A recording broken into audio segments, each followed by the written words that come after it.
So we are in the middle of nowhere, under a bridge. Can you tell me a bit about this project? Sure, this is the Route 6 bridge. We're about 25 miles east of the city of Cleveland. It connects the eastern suburbs to I-90. And I know the crane that did the lifting is nicknamed the Blue Beast. Tell me a bit about its capabilities. Sure, so it has a gross capacity of 770 tons. It's a very unique crane. We were one of the first companies to have this crane, this style of crane. It has what's called variable base and variable ballast, where the crane can actually have different outrigger positions and different counterweight positions. What makes this crane so well suited for bridge work? What's great about this crane is when you have a bridge like this, it's obviously high, but if you notice too, the banks are very sharp and they fall off. We had to reduce our outrigger footprint to make sure we stayed on stable ground. So I know this crane both demolished the old bridge and helped build the replacement bridge. Is that common? And what makes the crane a two-way player to be able to do that? So a lot of times when a bridge is demolished or disassembled, they have excavators strip the concrete deck off the bridge, and then you have bridge beams exposed. When a bridge is, say, on an interstate, they can use a smaller crane because you can work in areas below it.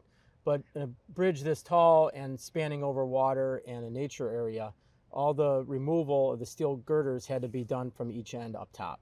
I noticed the bridge runs downhill and it has steep slopes. How did that impact it?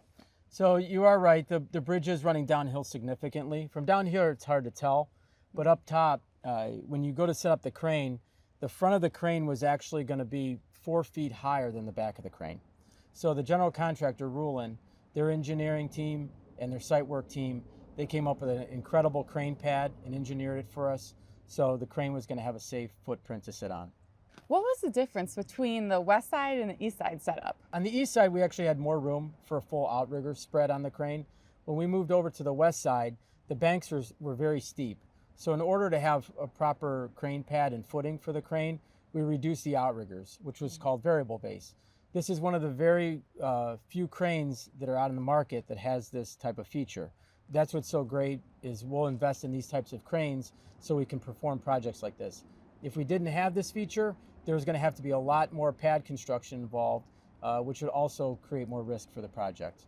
We covered the demolition procedure. Could you give us a quick summary of the erection procedure? Sure. It was almost a rinse and repeat from the demolition procedure, but this time we added an extra crane.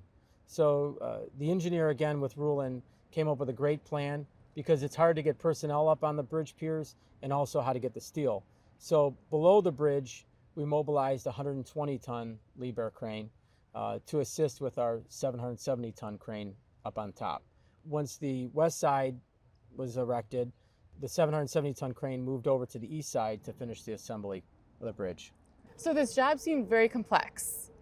What can you tell me about that? So one thing that I really enjoyed about this project is everyone had a great attitude. It was very hot, there were rain days, it was a lot of up and down.